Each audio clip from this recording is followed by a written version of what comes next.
We're going to go ahead and record the conference. Put this in presentation mode. That looks like it's for the waiting room.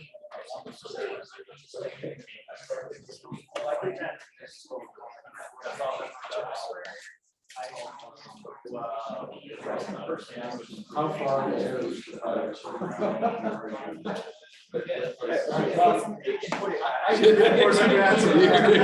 are T-Mobile, yeah. So how far away are we from 5G? Hey, we got 5G right now. Yeah. Yeah. If I get my phone. Yeah. Okay, great. I'm not on T-Mobile. I'm on T-Mobile. When I was outside, I was inside. Okay, good. Wow.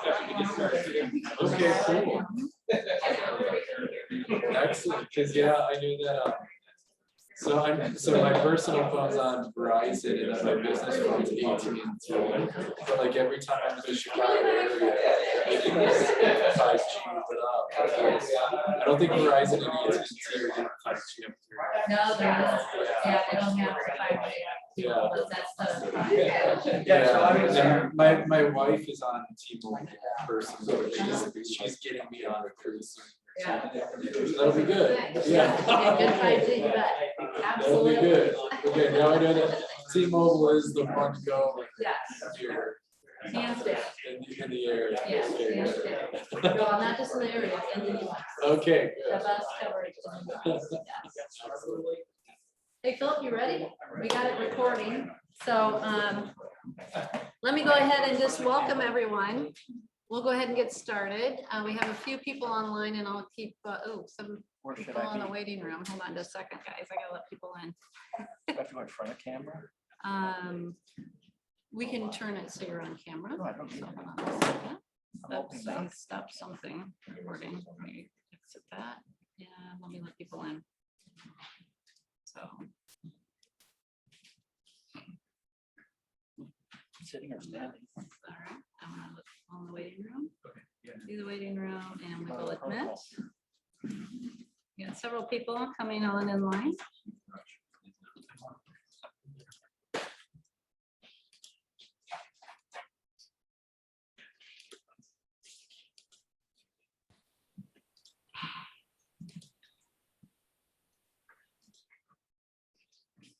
Okay, let's see. Make sure everybody else is being in the waiting room. Okay, welcome everyone. Let me go ahead and share my screen here again. Yes.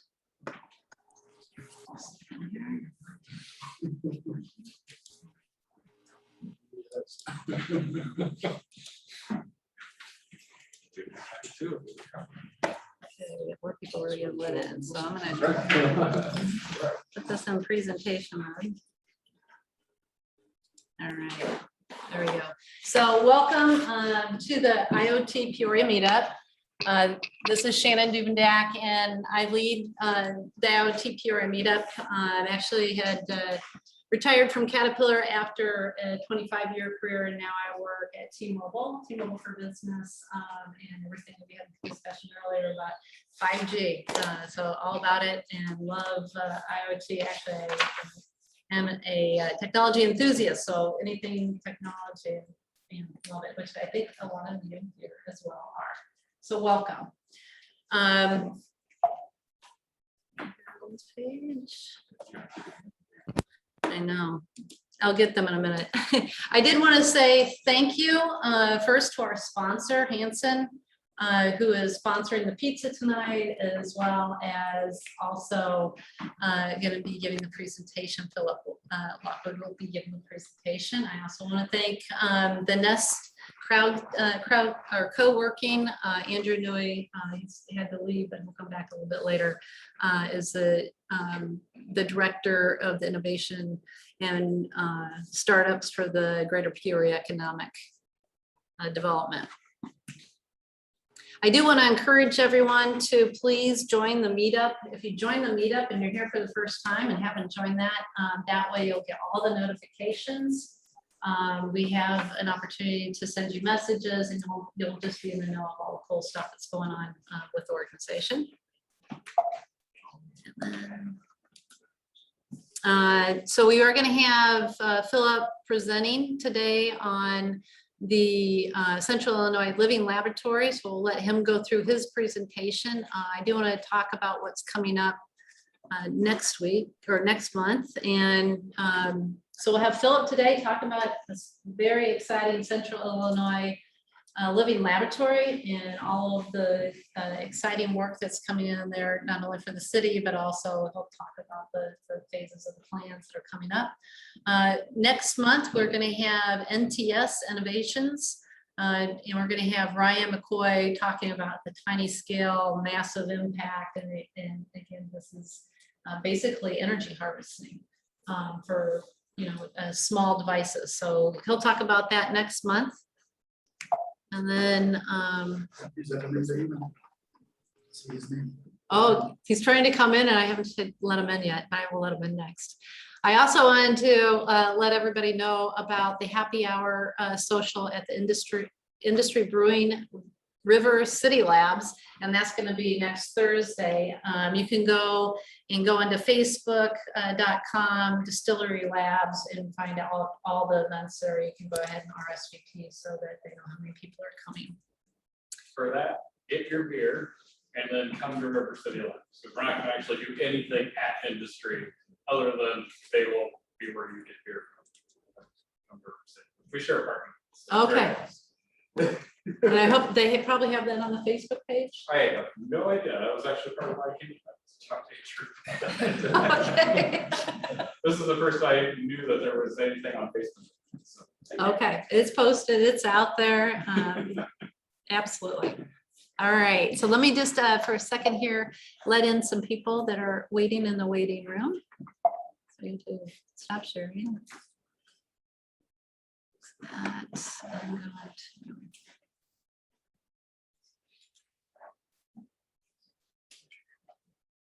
I lose my mouse when I go to presentation, so apologize for that.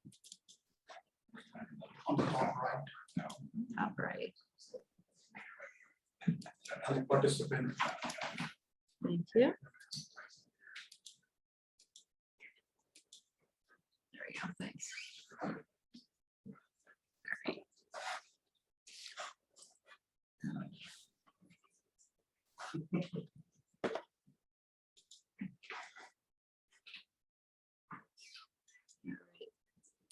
Philip, I'm bringing your presentation up here. Okay.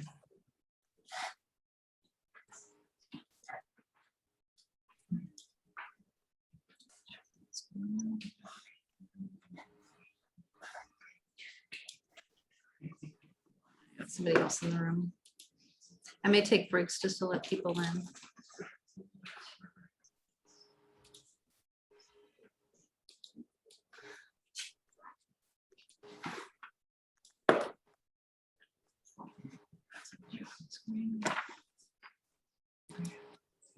Okay, can everybody online see the screen okay?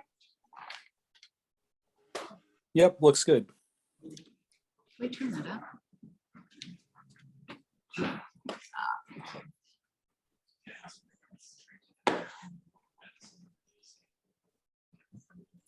we go. We're turning up the sound here, guys. Thank you. So can we ask one more time? Can you guys see the presentation okay? Yes. Great, thank you. All right. Philip, you're there.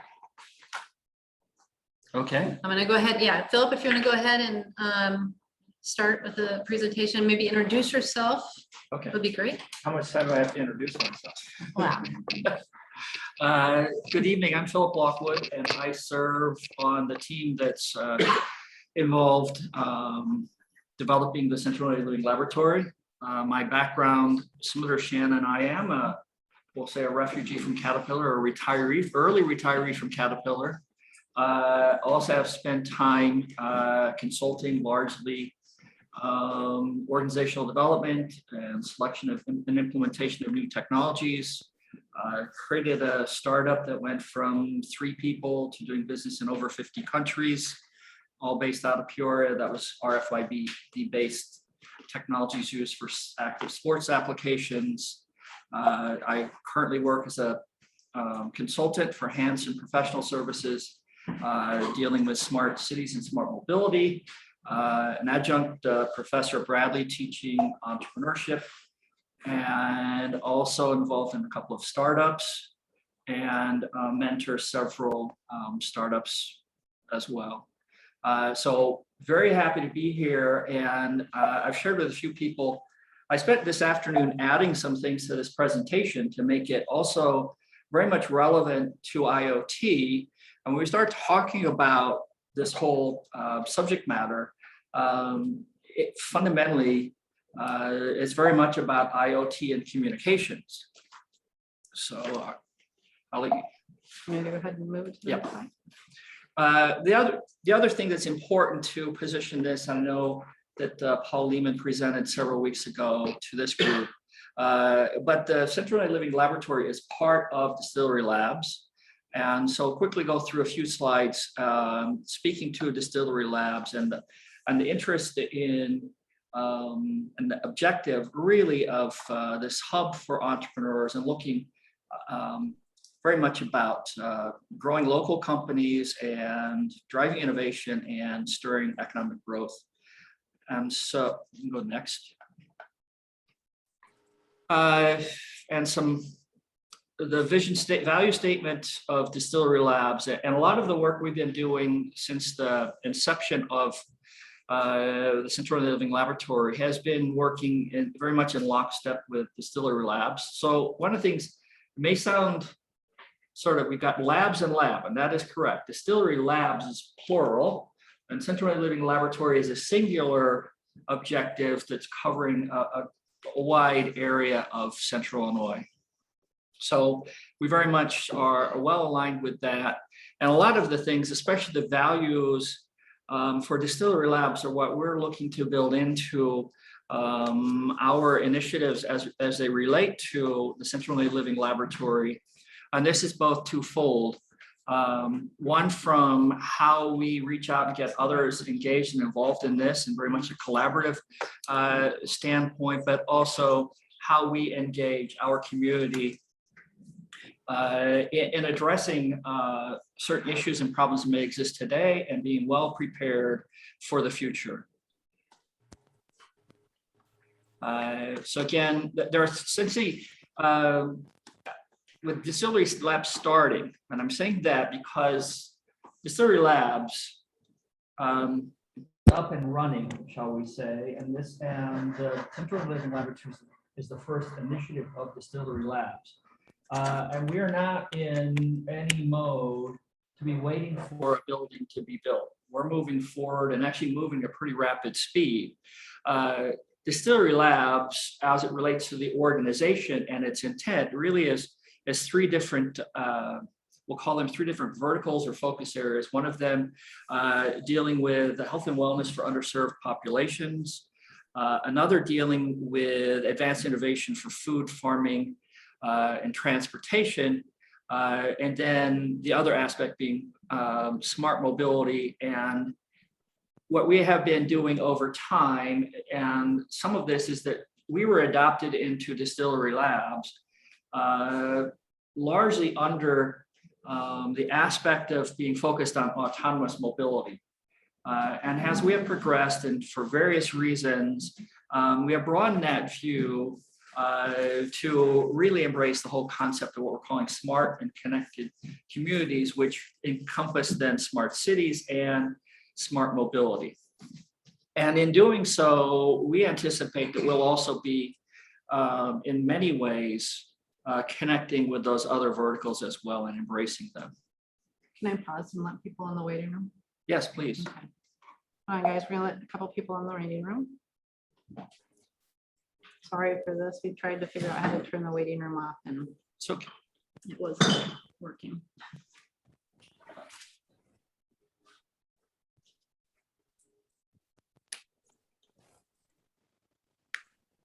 They could just step off to the right there. No, you're right.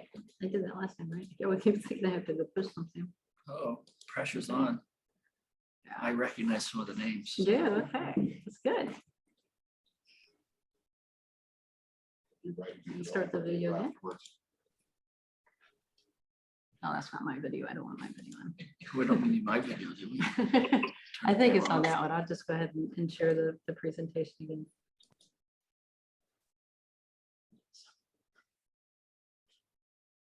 It's a Distillery Lab one. Sorry, I'm looking. Hopefully I still have that presentation open. Okay. Right there, intro. Left, down. This one? Yep. Okay, this looks funny. Sorry about. And I'll put it in the presentation mode again.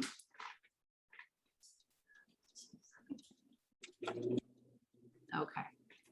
And next slide. And the next one.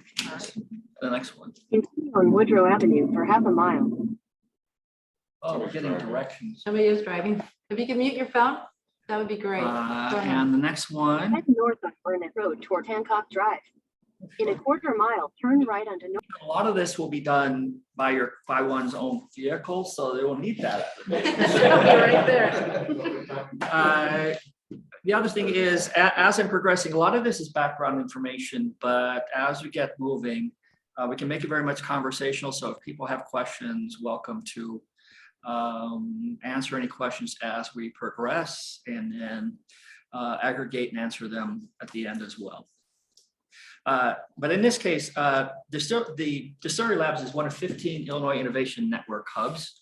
The unique thing about Distillery Labs, now part of it, as many may gather, is the name comes from the rich history that Peoria has, and I say this, twice being the world's distilling capital of the world, once prior to Prohibition and once afterwards. A lot of people forget the afterwards part, but it resumed.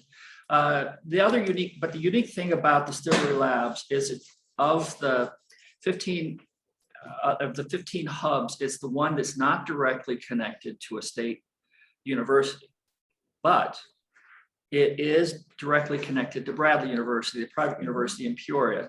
And we are, as we look at the Innovation Network Hub, we are challenged, we're benefited in being able to leverage the resources of those other universities and the University of Illinois system for resources, but our challenge from some of our sponsors is also how, once we get going, how the work we're doing can be shared across the state as quickly as possible, so that we are not functioning as a silo within the state that's dealing with the smart city and smart mobility activities. Next, please. So the Central Illinois Living Lab is the first initiative of Distillery Labs, and what we're doing is working to create a real world testing environment for things that deal with smart and connected community technologies and business models. I say that and emphasize the testing environment because we get sometimes in discussions with people and they start saying, well, you could do this and you could do that. And what we're hoping to create is the environment that says, yes, you can, now let's do it. So we're not the ones who are going to be actually leading these experiments. We may be curating them to make sure they fit with some of the goals and objectives we have for the lab. But otherwise, we're looking for the lab to be an environment where we can, or essentially it's how we create, retain, grow, and attract talent. In this area, all dealing with smart cities and smart mobility. Now, that's pretty broad in general, and so, and it's defined that way. And so what we have done as it relates to the Living Lab is to identify a phased approach to this and applying some methodologies learned through it and that work very well in the entrepreneurial world. And so from that, what we're doing first, and again, it's developing this foundational smart city infrastructure, and notice it's smart city. And this is for, again, reinforcing this is phase one. It's not that we are not aware of what may be happening in the exurban, suburban, rural, and ag.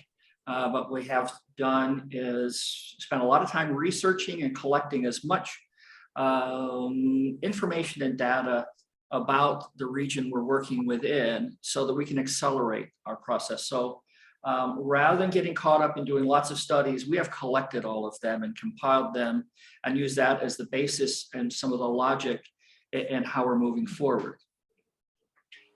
Next, please. So if we're talking about smart cities, it's important we actually talk about what is a smart city. And if you notice, the source of this is the IoT agenda. So this is from an industry trade publication. And so what we're looking at is all kinds of things that really deal with the day-to-day life within a city. And the collecting and aggregating that data and connecting that. So some of the areas you may see go from manufacturing to government, all the way through transportation.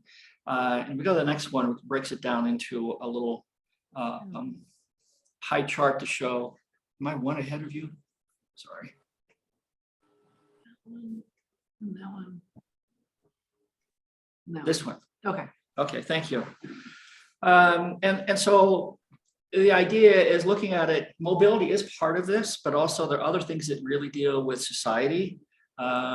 We are looking at how we may use the living laboratory to address a lot of issues that have developed over time in the urban core, largely due to such things as disinvestment, zoning, and other things that have led to sort of a decrease of quality in life. But what we're taking is looking at the positive side of this and looking at, and these pretty much align with a set of KPIs we're developing for the living laboratory itself. So addressing societal issues, quality of life, environment, government, economy, and mobility. And again, how we may be able to stimulate job growth and job creation across this. Thanks, please. And so to make it a little techie, and speaking, this is not deep into architecture, but thinking in terms of the kinds of activities and where IoT fits into this, it's very much at the device level of collecting the automated collection of data. How we communicate that and from various means to be able to process that and turn that into useful information that can, again, benefit economic competitiveness, quality of life, and sustainability across a community, whether the users are the city government, city services, businesses, and most especially citizens at large. Next. So here are some examples of some smart city technology applications. So used in urban planning, mobility, buildings, disaster and security, environmental ones that deal with air, energy, green areas, waste, soil, water, health, engagement, and culture.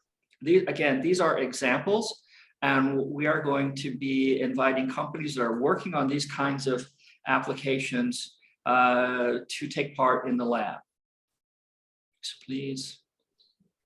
So just what are some of the impacts and why should a city be, and even a region or community be looking at this? And some of it has to do whether we're looking at public safety.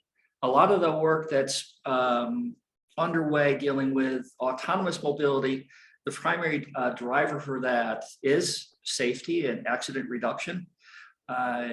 Looking at healthcare in reduction in spending, cutting commute times, and enabling and enhancing the workforce and supporting the environment. So again, based on several studies done by McKinsey, Juniper Research, of getting 3 working weeks back every year for each individual, beyond the whole aspect of a city being able to provide more services, better services, timely services with fewer resources. Now, again, find this to the world of IoT and what's happening with respect to IoT. is this rapid growth, and within 3.5, 4 years, we're going to be looking at somewhere approaching 25 billion connected IoT devices. And all different means of communicating them, from wide area networks, 5G, cellular, low power wide area, and other forms of communication. So part of that, we mentioned that hype is how we are able to develop this environment to handle a heterogeneous environment of sensors and its communications needs. Next, please. And of those, you see that IoT usage is currently, with respect to the cases, is the most used within professional and enterprise IoT use. So exceeding what some would call Industry 4.0 of connected industry. But the other thing is that you look at this as well, smart city, connected building, connected car, smart energy, health are all really part of a more broader defined smart and connected community. So it really is the area of the greatest use and the greatest anticipated use of IoT devices outside of the individual personal IoT devices, or IOP that would be called. Next, please. And within those smart city uses, everything from public transportation, traffic monitoring, some of those that deal with environment, public safety, energies and utilities, and building and infrastructure. So it is, again, the use of IoT, and I emphasize this because this is an IoT meetup event, it is how smart city and IoT are sort of almost synonymous now and will be in the future. And for those looking for those opportunities, really there's within the realm of from strategy, design, implementation, and operation, a wealth of opportunities and needs. And because of the growth, the professional services needs and system integration need is going to grow very much in lockstep. So now back to the living laboratory. And again, rephrasing about this being the foundation for the smart city infrastructure, and emphasizing now the aspect of the public right-of-way so that we can host experiments of processes, products, platforms, and other physical environments that, again, are solving problems. So rather than trying to create and look at this from the standpoint of technology and searching for problems, we're actually going to be looking for those problems to solve as well, and then sharing them with potential third-party users of the lab. Next, please. And so what we've been doing, and this activity has been well underway now since February of this year, and working to develop the partnerships and collaboration. So public, private, the universities, both from an academic research standpoint, but more especially as we look forward, and especially how we're working with Bradley now, also in the area of academic experiential learning, real-time working within the lab itself, and really offering impact to community organizations and getting them involved. Next. And so, again, our role as those leading the lab will be curators and directing the lab. And so, again, not managing the individual experiments per se, but making sure that we're applying a DEI lens to this. And especially if we look at this from the standpoint of mobility and accessibility, we have to enhance that DEI lens to make sure we're also addressing the needs, for example, of individuals with disabilities and age groups, both youth and seniors, because in many cases, they're not normally included in a traditional DEI lens. So that's especially important as it relates to the first three, but everybody as a whole. And so that's again what's driving us. And so if we may have those who have come forward and have some interest in this, that we may say thanks, but no thanks. Oh, sorry. Okay. And we'll go to the next one, please. So the initial funding for the Living Laboratory has come from a state planning and research grant from the Illinois Department of Transportation, which was the local match, the Peoria County and the city of Peoria. And so that has got us started. And so those of us who are working on this answer to many different levels. We're within the region.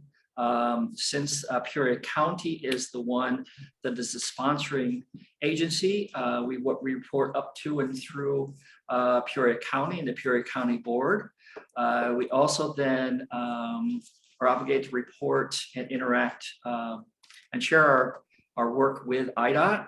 Again, we're hoping that as we progress, we may be able to apply for additional IDOT funding. And additionally, we are trying to position ourselves well for funding from other sources. So we have included some technical information that's been utilized for a regional Build Better grant application.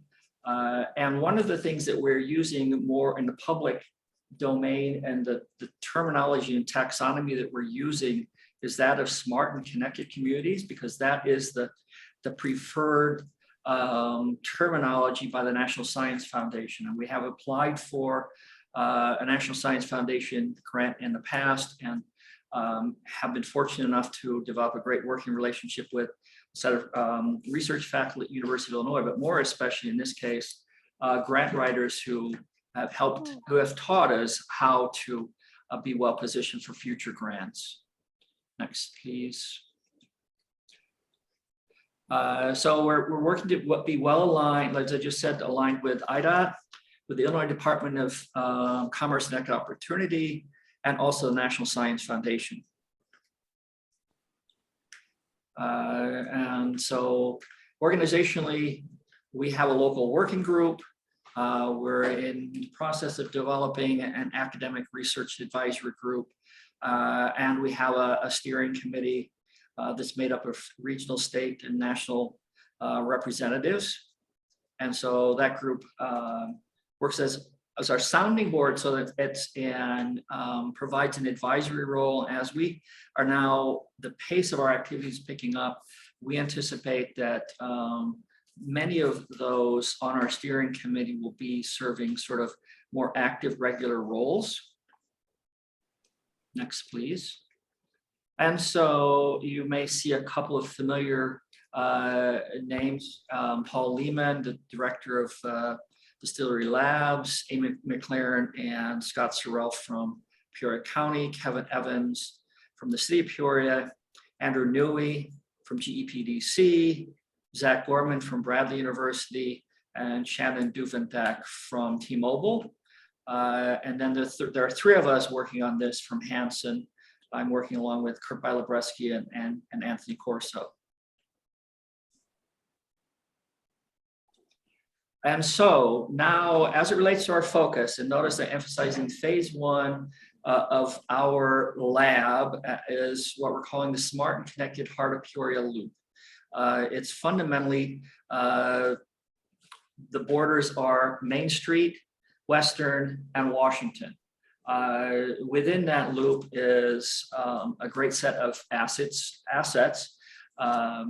physical assets, and other resources, and a mix, socioeconomic mix, but also even in the professional realm. And so we include the Central Business District, the Legislative District, Medical District, higher education universities, the Transit Center, and others. So the border is not a hard and fast border. It's really, there's a loop we potentially intend to use for some form of transit and within.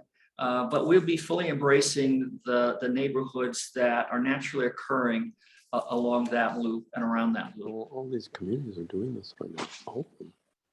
Next, please. And so our current efforts are focused on 4 foundational elements. So one that we believe is very much key to this is that developing the agreements with the city of Peoria so that we have access to the public rights of way, physical rights of way, the public data, and existing public technology infrastructure. And then those right-of-way agreements will be managed by Distillery Labs so that we streamline the process for those companies looking to utilize the lab for experiments. Another piece that we're now getting much more deep into and seeking some assistance as well is developing this heterogeneous communications network to support a whole realm of different remote sensing sensors and other things. So there are some sensing networks and sensor networks already in place.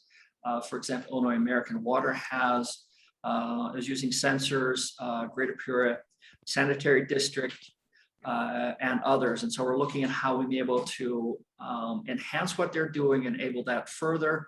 And so really the range of those communications in that pipe, so to speak, goes from the low power wide area network all the way up through now to 5G.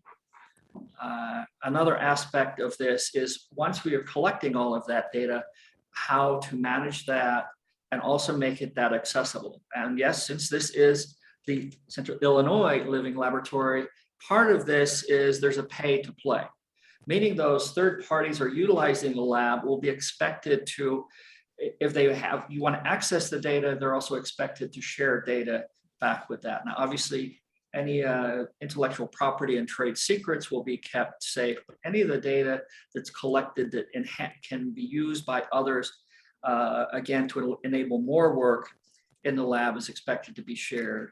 And then the fourth element to this is the development of a 3-dimensional digital twin.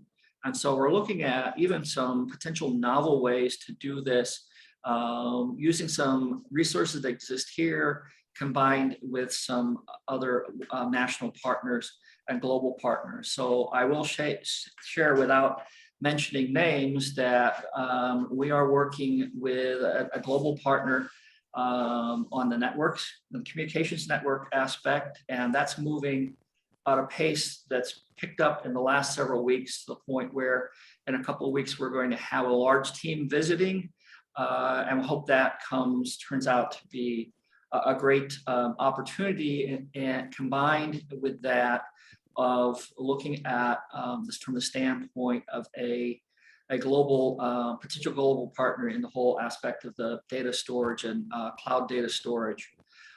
So our goal is that by end of year 2021, that these, at least the first 3 of these are in place and ready. So the lab is up and fully functional at the beginning of 2022.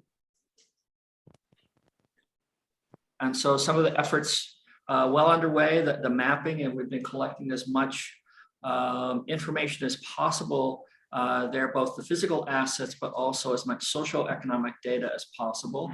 Identifying the various themes and districts. You may have heard, as I mentioned, how we look at those from the innovation district and the medical district and so on. A key piece to this is that we're looking at Bradley University as being the lab within the lab. So maximizing the relationship with Bradley. So in many cases, the first instance and concepts of some of these things will be working with and through Bradley University and with those global partners. And we're looking to add additional partners to that mix. We're also looking at how we align opportunity and value add opportunities for initiatives that may even be underway. So some funding that's already in place and activities already in place. So we know there's a lot of interest in the revitalization of MacArthur Highway and changing that truly to be used as a transecting thoroughfare through, it goes right through the heart of Peoria Loop. So there's 3 H's to that one. But all along the way where we continue to have active outreach already to researchers, entrepreneurs, and corporations that may have interest in the living laboratory. And I will add that part of what we're looking to do with any of those global partners, not only are we're looking for really definitely their technology and talent, but we're also looking at that from there, be able to recruit and attract others, their peer organizations and others to what we're doing in Central Illinois.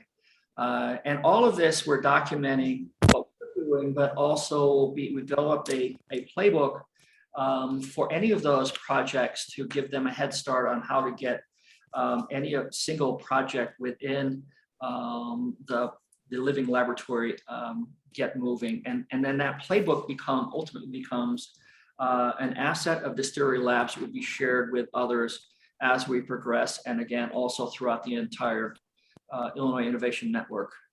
Next, please.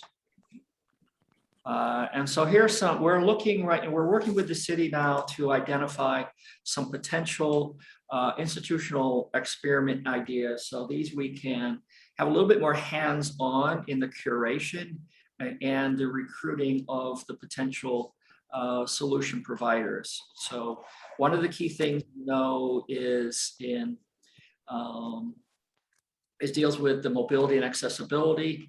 And what we're trying to do, even though we've identified districts and themes, as much as possible is to connect them as well. There's everything dealing with the combined sewer overflow, performance monitoring, an environment, air quality. We know there's potential funding sources that come from some settlements with Keystone Steel, which may be able to be applied there, but also monitoring the water pressure and system monitoring. So those things that are looked at in some cases as sustainability and environment, really for many people truly are what are going to enhance their quality of life. The other is we know that mobility, in some cases the lack of mobility, is a factor in as it relates to access to the workplace, healthcare, education, and retail. So how we can enhance that through various modes and mechanisms. So we're working closely with the Greater Peoria Mass Transit District and working on ideas for the implementation of on-demand and micromobility solutions. But from the standpoint of mobility, it ranges everything from bicycles and scooters through to potentially autonomous shuttles for many people, and yes, electric school buses. Touching on the aspect of smart mobility, we use the acronym of CASE: connected, autonomous, shared economy, and electrics. And electrics is probably the thing that is coming at us the quickest and is sooner to reality. And so how we can be part of that. And a lot of the things we're now looking at deal with the development of the EV charging grid to support that, and working closely, whether it's with the city, Bradley University, the county, and IDOT, as it relates to fleet usage, of encouraging fleet usage, especially in the living laboratory, to move towards electrics. Also looking to develop in partnerships with Rivian that's very close, but also there are initiatives from the state level as it deals with EV charging. And Ameren is one of 13 partners in what will be, they intend to make the largest EV charging grid in the country. So all of those things are underway. And so what we're going to make sure is that any of the first activity that's taking place in Illinois is taking place in the living laboratory. A lot of other things deal with the wayfinding and public information and how we make the region much more friendly to those who are looking at from a tourism standpoint, but even those who live there and can take better advantage of that. And then other parts deal with energy.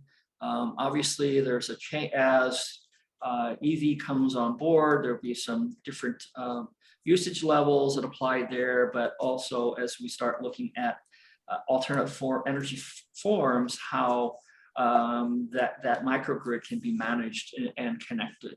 Do you mind if I let somebody in from the waiting room? Sure, go ahead.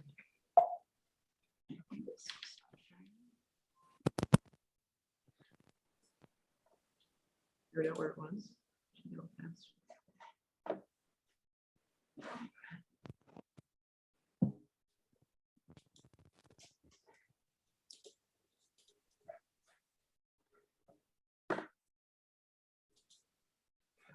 Next screen. Next screen, please. And so here, as we start wrapping up, here's a timeline of our activities. I mentioned we started our initial planning phase the spring of this year.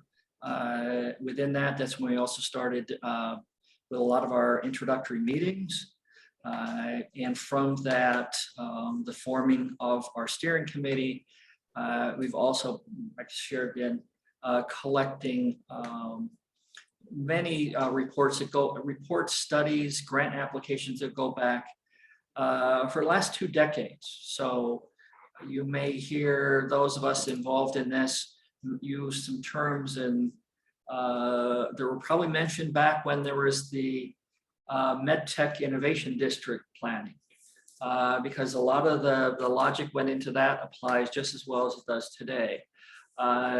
You know, the other thing is, and I mentioning that there's a serious reason why Main Street is one of the legs of that triangle, because one, it does connect the central business district, the legislative district, the healthcare district, and up to the educational district and on neighborhoods as well. The other is that the city of Peoria has line of sight for substantial funding for the modernization of Main Street to be the Main Street of the future, and a model Main Street that IDOT would be sharing with other communities across the state. But additionally, as Main Street Peoria goes, that's how Central Illinois goes. And so the idea, so we're not all about all this high tech stuff. There's other things that can be maybe seem low tech to others, but the idea of connecting businesses and just making sure they're connected to the internet. So especially restaurants and retailers along Main Street. So the idea of the digital Main Street comes into play there in multiple forms. We are in process now of putting shape to the research advisory group, and we're getting close, we believe, on the open data platform agreement. And the right-of-way access is going to require a little bit more work, because that's going to ultimately, well, it does and has already involved many different attorneys who, each have their different way of saying things. But the other is that in some ways, again, we're not trying to supersede city activity. We're just trying to accelerate this activity for the new entrepreneurs coming here to be able to utilize the laboratory. The plans for the communication network to be, like I mentioned before, be in place by January, so that we're ready to launch January, February of 2022, and move forward from there. Is that your last slide? There's one more that's contacts, I believe. Any questions? And let me go ahead and, so if everybody sees the contacts there, I'm gonna just check and let someone in the room. And I also want to check the, He said 30 minutes. that's good. I did 30 minutes, David. All right, let me check the chat as well. So if people have questions, let me just put the chat up too. So if you want to either unmute and ask a question directly, that's great. Or anybody here in the room have a question here for Philip. So how do you charge for the experiments? If a company comes to you, is it a flat fee or is it a? There we know, in this case, there is no charge. There will be no charge for someone to actually use the lab. Other than, obviously, if there are user fees, for example, for using 5G, and we have I'm using this as an example, I've provided a 5G network, the data transfer fees they would be paying for their data transfer. Okay. But we're trying to reduce virtually every barrier of entry for those startups to encourage them to utilize this. So even as it relates to, and that's going, some of the things we're factoring into the rights of way agreements, even deals with the aspect of liability insurance they may need to have and to be able to do certain experiments. And some, if they're public right of way, have probably more liability issues than those that may be simply the use of data and the transfer of data. But the lab is intended to, so what we look to do is have the funding to support the lab and the lab operation. That's not to say we don't welcome those to contribute in some ways, but our view really now is looking at corporate sponsorships to support that, matched with whether they're state or federal grant funds.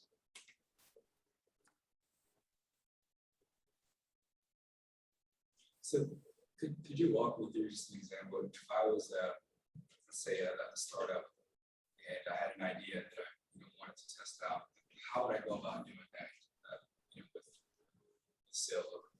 Okay. Well, in some cases, we'll take that. We can take it from that point of view, because that's the reason why some of us are also involved in that. You have an idea, we'll make sure connect you with the right resources to develop that idea into a business model, and then figure out how, if that business model can work within the lab. We go back to probably the slide that's, I don't even know the number. Just a second. That's okay. Let me get your screen back up. And shoot, I just did the wrong thing. Sorry. Let me just share the screen. Who's that guy on screen? Hold on. Look Turn at that. No, you want to turn to the people? Hold on just a second. While Please look for it. looking through the slides, I have a question. The biggest challenge in the smart city is the data privacy, right? I mean, how do you navigate through the hurdles of businesses? It's a double-edged sword. Businesses benefit from the data, but at the same time, they're concerned because it's an IP or more like competitive advantage for them. They don't want to share the information about the businesses and things. Well, Can you repeat that question? So the question is about protecting the data. I think there's a difference between the data that's collected and the means with which it's collected. The data that's collected, as much as possible, we would like that to be able to open and for use by others.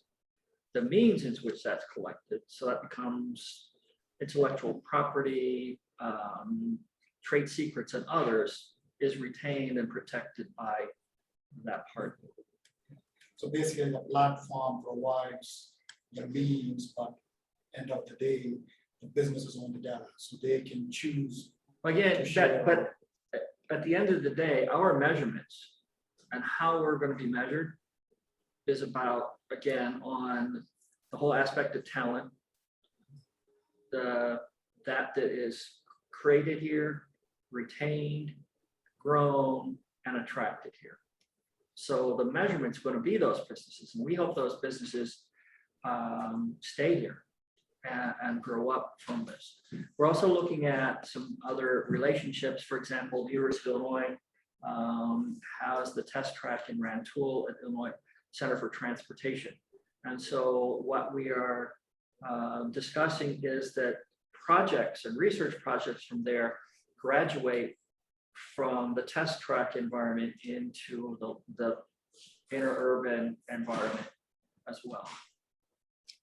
And I think we have Terry, your hand is up. If you want to go ahead and unmute your phone. Okay, great. Phil, excellent. I had a couple questions for you. First off is, can we get a copy of the slides? Yes. Second question was, one of the discussions that we had with city council and city government in Peoria was creating a data platform to create, at least a starting set for smart city. And there's a gob of information.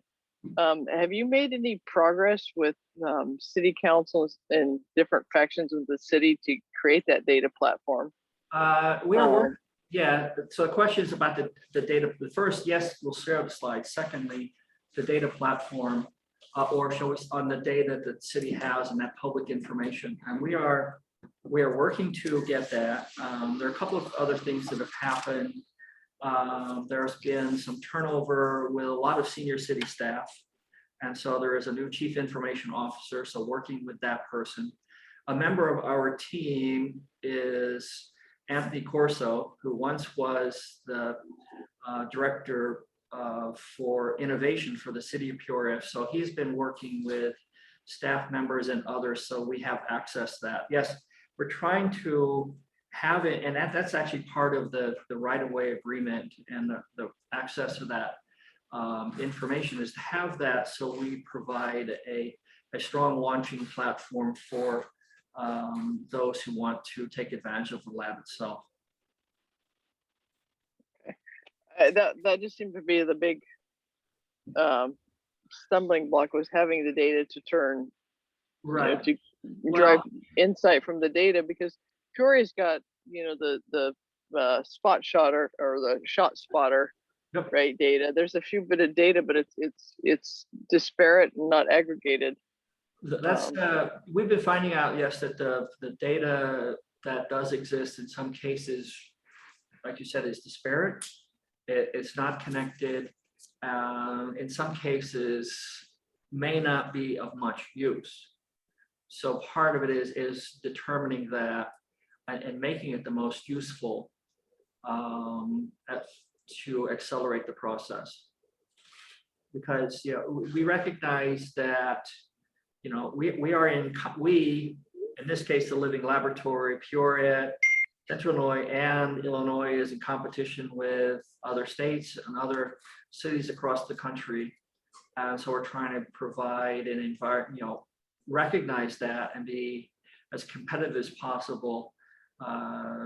And so having that open data platform, having access to that, having it somewhat pre-populated, and making it easy for companies to do work in the laboratory is most important to us. And so that's why that we're taking the time and the due diligence to get those agreements in place.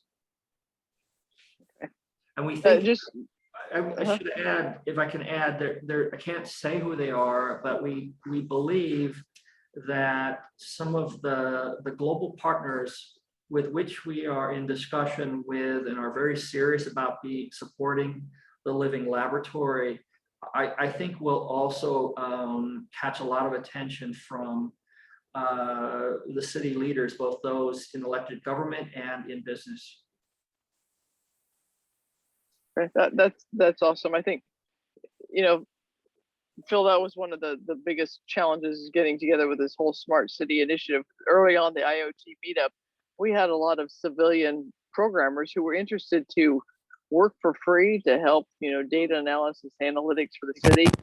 But they needed access to the data. They needed data governance, guardrails, Right. to help do that. And so I think I'm a big, I don't live in Peoria anymore, but it's like, I'm a huge fan of Peoria and the innovation and the innovative spirit that lies in the community that you can leverage those community programmers if you have the right guardrails and have the data accessible.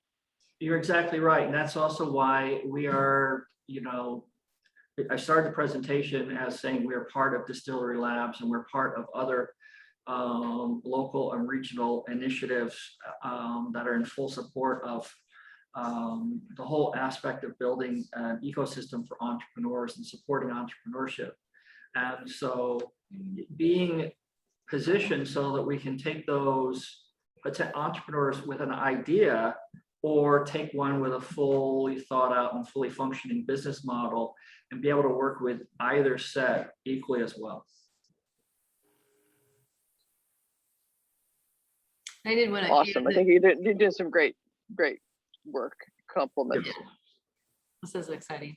I do want to let people know that I'm going to post the presentation and also the video. It will go out. Both of them will go out onto the LinkedIn event and also onto the IoT Peoria meetup. As I had said before, please join the IoT Peoria meetup because you'll get those notifications and access to those videos.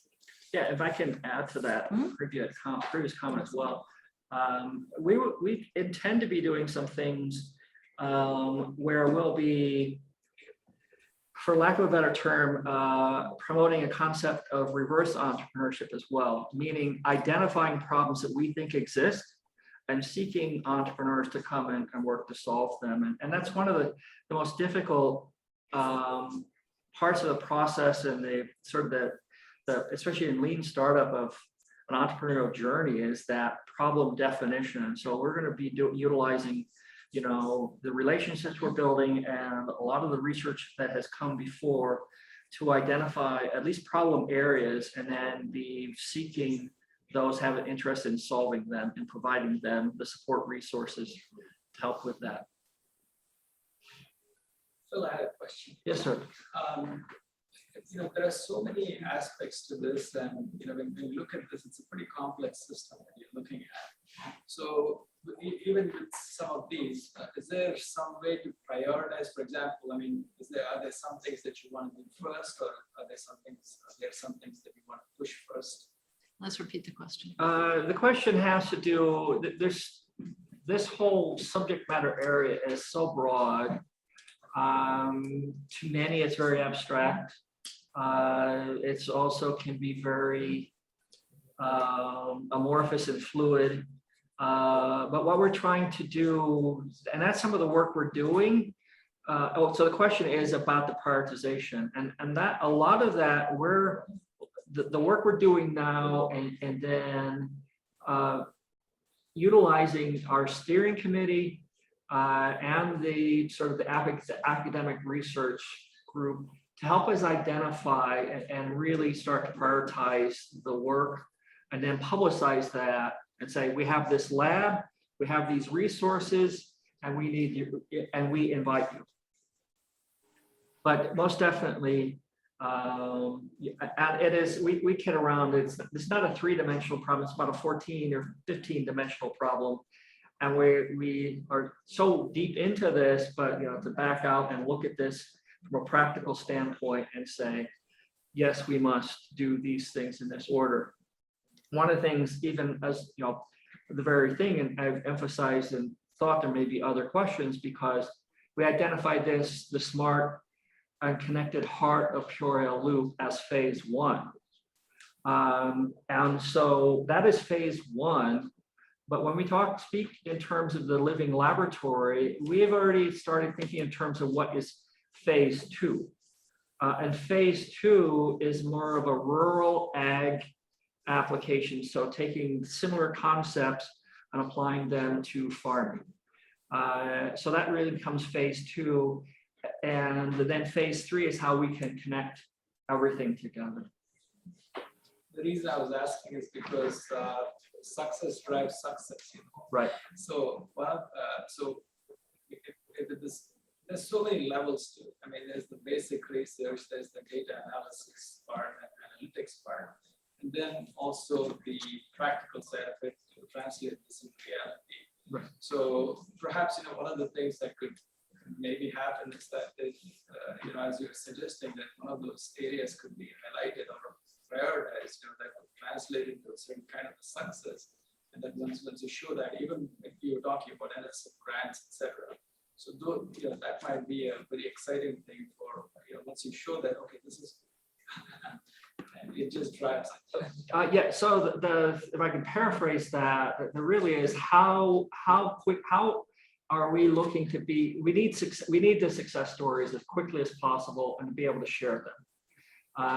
And we recognize that those early success stories are what are going to build the momentum to have more experimentation in the lab and more success stories that we can share locally and regionally, because that's very important, but also those that we can share nationally and globally to show what's being done in Central Illinois. And so we have been looking at this.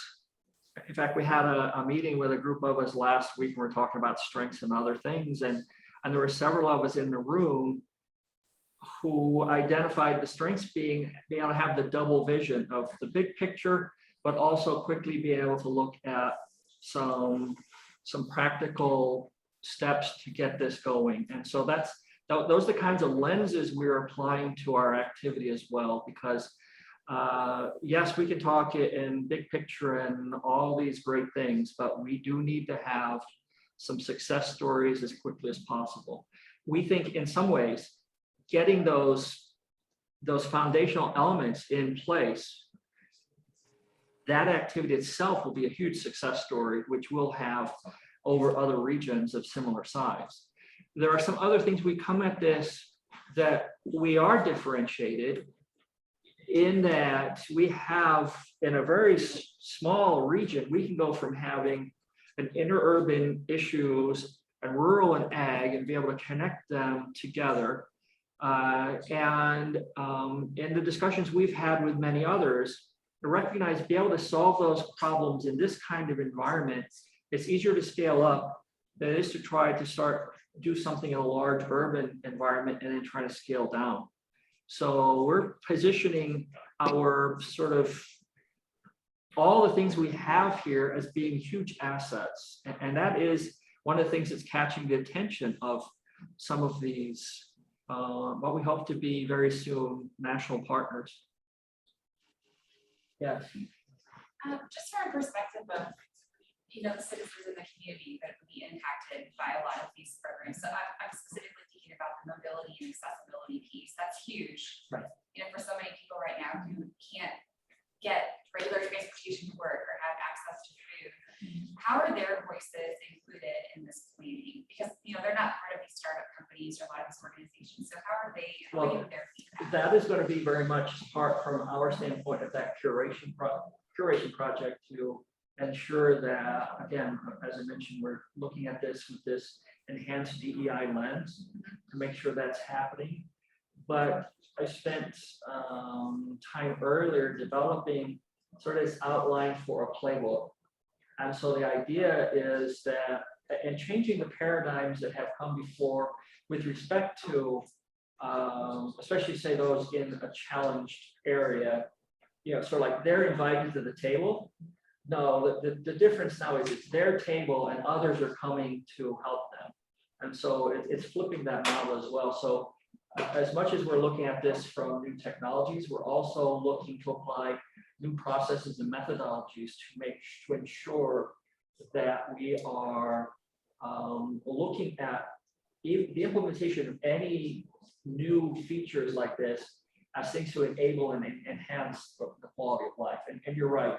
We sit on the southeast side of Peoria right now, and less than half a mile from here, if you don't have a car, it's going to take you an hour to go grocery shopping, an hour to get home. Okay, now how do you plan that in your day otherwise? And so that is a real life problem. Or, you know, the other is we look at, there's all this discussion about telehealth. Well, you don't have the means to connect to telehealth. And you're not, and you don't know it exists. The idea, you're still going to try and figure out how to get to some healthcare place to have your questions answered. So some of that is how do we, you know, be able to get those technologies and solutions into the hands of people who need them most. And so one of the things, I have people come up to me and they're like, oh, wow, you're going to help me with my Tesla and figure out how to, where to charge it and how to make it autonomous. I said, I'm sorry, but I really don't care about your problem. Because it's not a problem to the masses. You know, that's one of those things that's beyond what we're looking at right now. I mean, it may be a facetious way of saying it, but it is true that, you know, the idea is to make the on-demand, smart on-demand mobility a reality. The method in which that moves, whether it's a driver assisted, autonomous, that becomes, you know, that evolves over time based on the technologies available. But the solutions in some cases are pretty close here and now. You know, if you take the A out of case, the connected shared economy and the electrics are here, and especially the connected and the shared economy. It's how to exploit them and move them as quickly forward as we can and make that usable by as many as possible. Having this be the model city. Right. Yeah. So so our models, you know, if any of people used to watch the Jetsons, you know, it was Sprocket City. So I don't know if we get to Sprocket City, but yeah, something like that. So, sorry, part of the voice of the customer, are you partnering with local organizations that deal with a lot of members of the community? Yep, and we're also Can you repeat that question? Oh, the question is, how are we working with local organizations and communities? Well, we're actually taking some of the work that's already been done. So all of that effort that came out of the big table and the sets, the strategic plan for the region, but going back into that and how we can look at some of those problem areas, especially identified from the big table, and invite the people. There was a third component to the big table that we attempted to do last November, which was really start now applying concept of design thinking to look at these problem areas, to work on the problem definitions.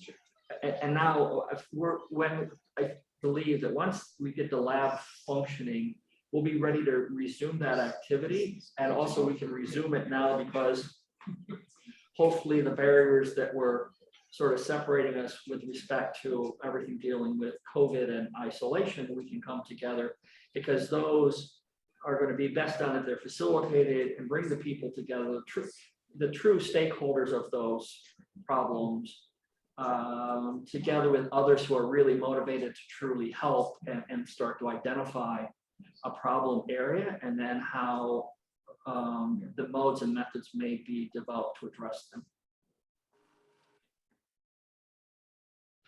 Yeah, so, and again, that's why one of the key things that we have collected as well, and we're anticipating is all of the socioeconomic data as much as possible within that loop, and continuing to striving to get more, and once all of the census data is released, adding that to that, so we have that data.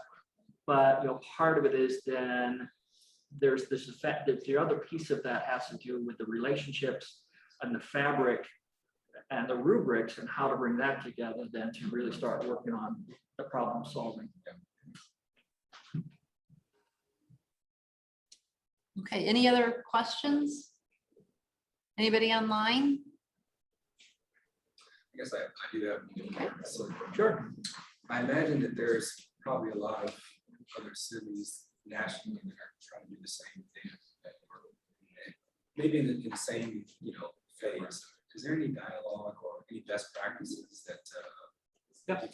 Okay, the question is about other cities doing this. And so we have several of the cities that have been at the forefront of this have been Columbus, Ohio, and Louisville, Kentucky. And we have been in dialogue with them and working to learn from them, their lessons learned and also best practices, but also what gets published is what went right. And we're also seeking to find out what went wrong or what could be improved upon.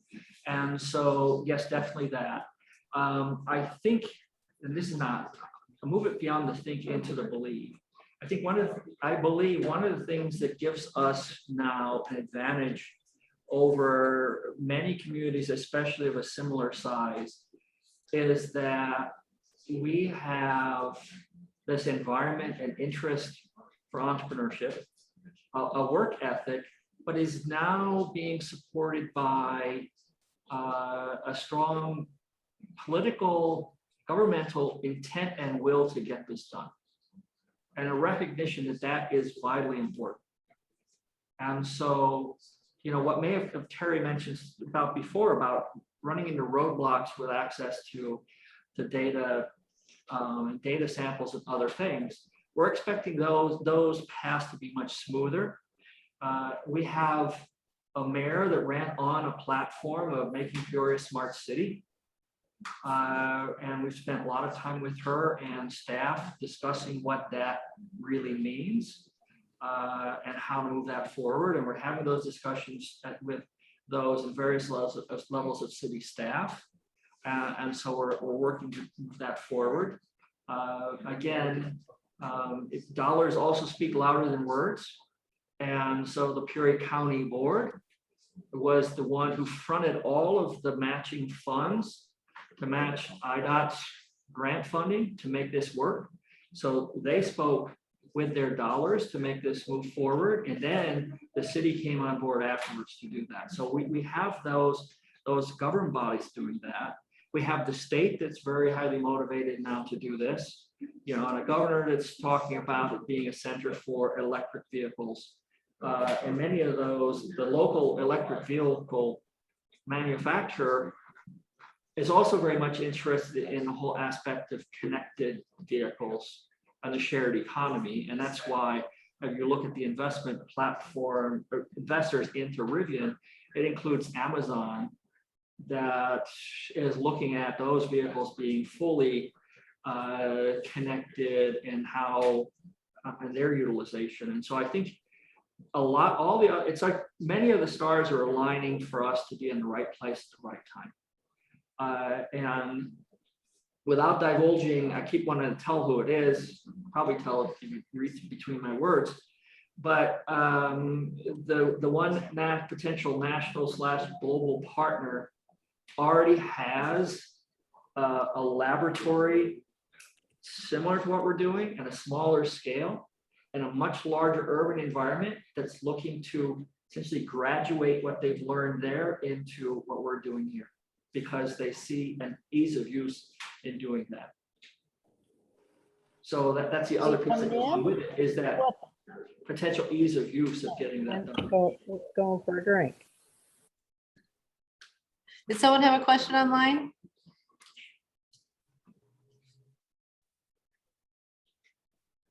Okay. Great discussion. I know we're running over, guys, but this is an exciting topic, so I'm okay to let it go if you are. So if anybody has more questions, I think Phil will continue answering. Been a great discussion so far.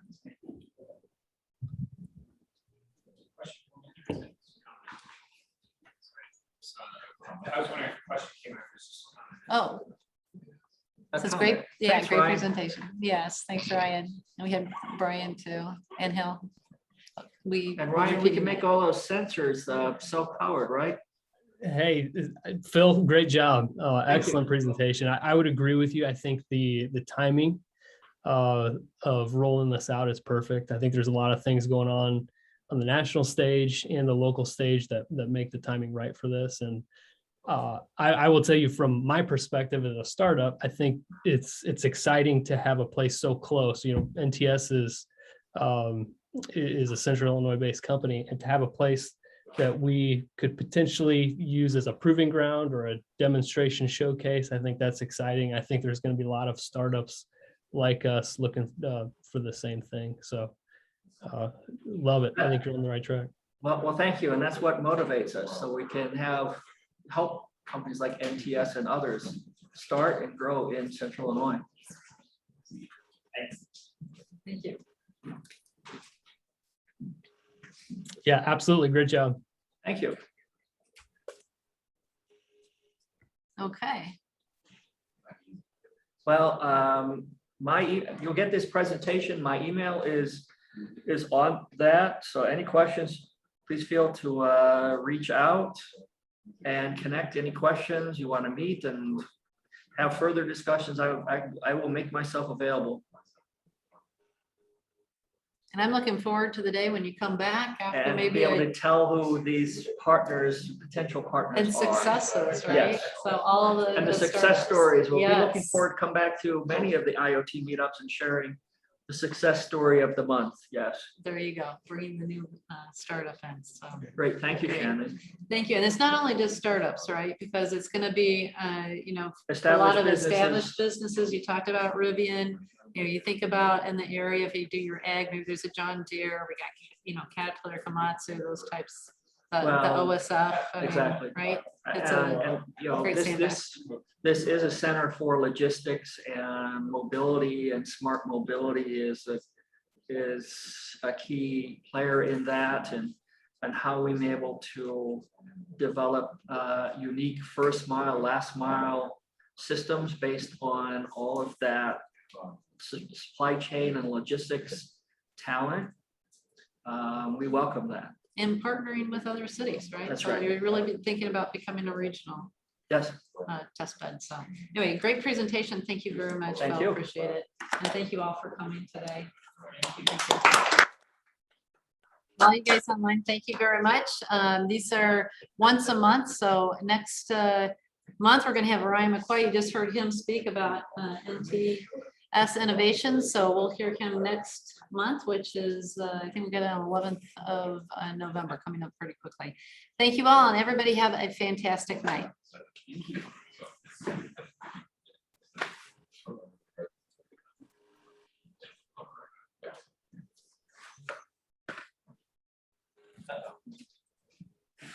On LinkedIn and send invitations. Because that's a good thing.